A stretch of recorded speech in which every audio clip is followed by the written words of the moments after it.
Hi everyone. We are going hardcore today. I'm recording on my iMac at work.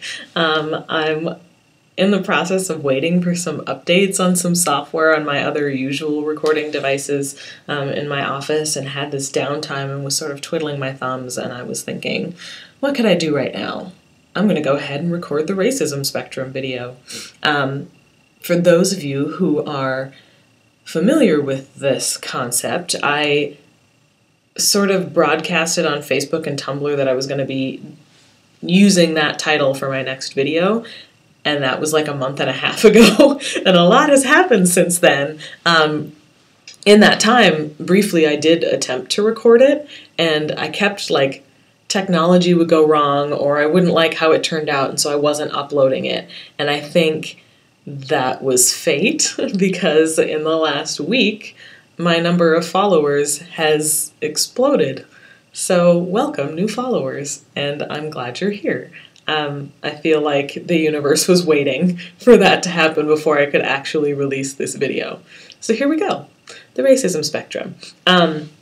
What I'm hoping to sort of share today is a framework for thinking about your natural tendencies for conceptualizing racism. So it's sort of a means for you to look within yourself and recognize those parts of yourself that identify with the parts of this spectrum that I'll lay out, and determine, based on where you fit on the spectrum, your own biases, essentially. So that in the future, when you're thinking about talking about race, that you can sort of keep in the back of your mind, remember your own bias, remember your own background that is feeding into whatever your immediate reactions may be, or any actions you might take as a result of those reactions. This is sort of a lead-in to a TED Talk I'll be doing in February. So this coming month, I'll be talking about the specifics of how to have a conversation about race. So this is sort of a precursor to that. And I'll, of course, share the TED Talk once it actually happens. But first, let me break down why a spectrum, like why I'm even latching on to that idea. Chris Rock, the comedian, had an interview recently where he talked about this idea of racism as a disease instead of thinking of it like a fad. Like, it's not something that people grew out of and were like, oh yeah, we used to hang black people, we won't do that anymore. It's a disease. It's something that keeps coming back and that has to be constantly vaccinated and otherwise warded against. And so with that concept in mind, as I was thinking about racism as a disease, I, as some of you might already know, work in a helping profession, in a therapeutic profession, and so I'm really familiar with diseases that are on a spectrum, like autism or bipolar disorder and other sorts of stuff like that, that sort of operate on a spectrum of behavior and comorbidities. So I started to think about racism in that context, and I thought that would be a really cool tool to use to sort of conceptualize, this is where my bias is coming from, this is what part on the spectrum we all fit.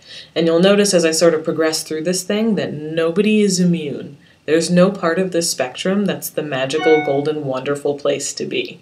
Hey, that's one of my devices saying it's done with its updates.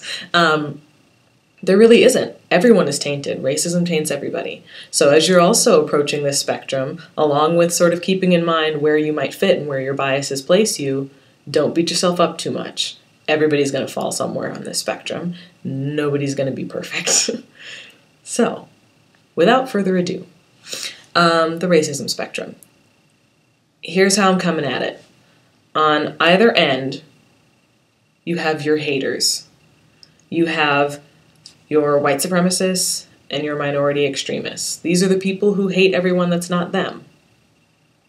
See how I said nobody on the spectrum is going to be immune? The ends are basically identical. They're just coming from different backgrounds. So you've got your haters on the ends. Moving in towards the center, 1 degree in from the haters are your judgers. Your judgers are the people that are going to hold up one specific instance of wrongdoing and blanket the entire race or group of people with it.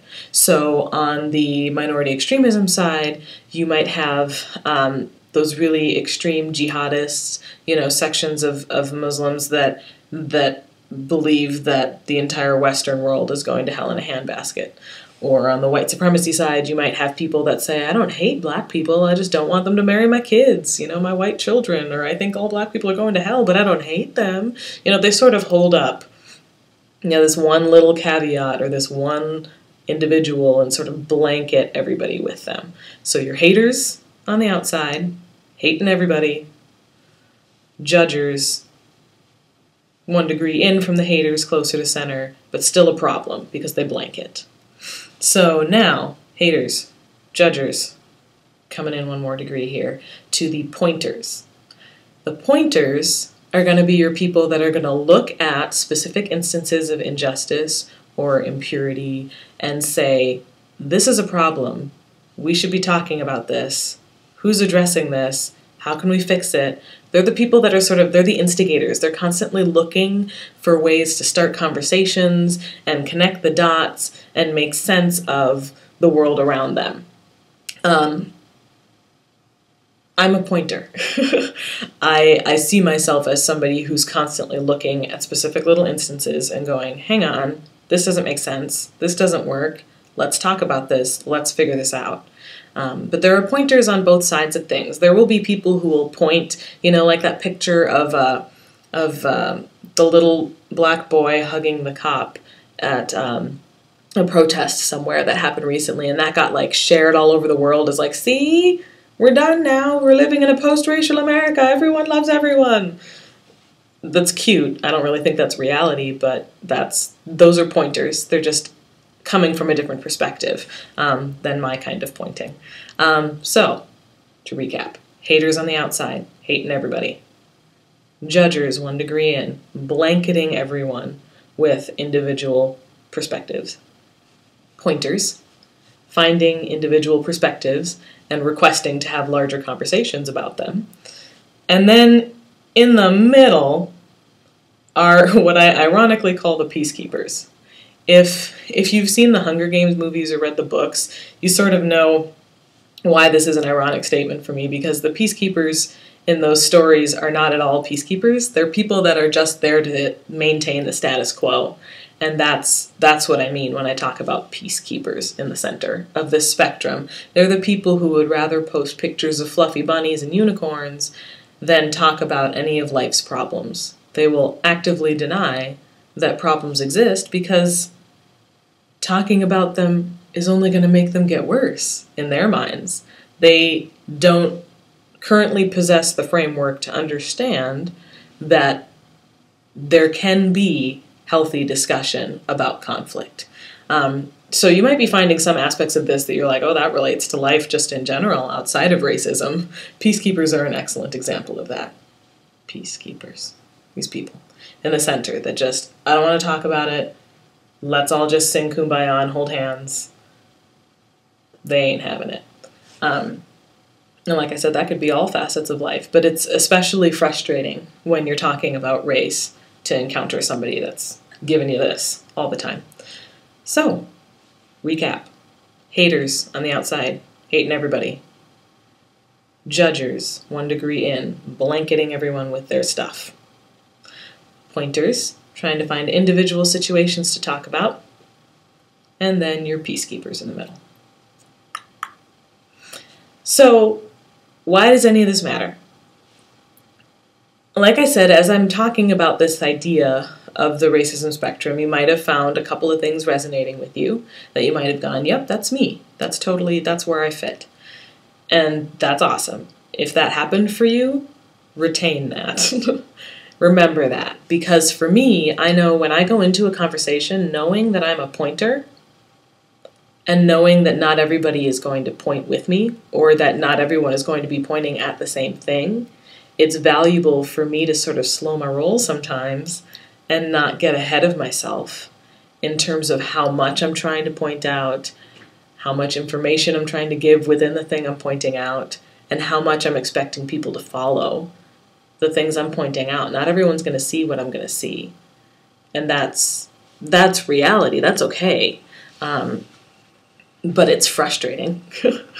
I just have to be able to acknowledge that in myself. So I hope that that's something that you can do as well as you're looking at this racism spectrum idea, that you can sort of acknowledge a place within yourself that identifies with one particular area or another and be forgiving of yourself, as well as be patient with the others around you, because we're all coming from different perspectives, we're all coming from different places on this spectrum, and we all are going to have different needs as a result. So with that in mind, I think that's a good setup for what's going to be coming in February with the TED Talk and with future videos, sort of starting to focus on, now let's talk about the specifics of how do you have a conversation about race? How do you navigate through discussing some of these really sort of messy topics relating to race? It all starts with acknowledging and recognizing your own personal biases and making some promises to be forgiving to yourself and to be patient with the others that you engage in conversation about this stuff with. Because I think if we can do that, we will have laid a foundation for conversations that will be stronger and better for it. So I hope this has been useful to all of you. I just got the second little ding that my other device is done charging, and I'm going to go back to work.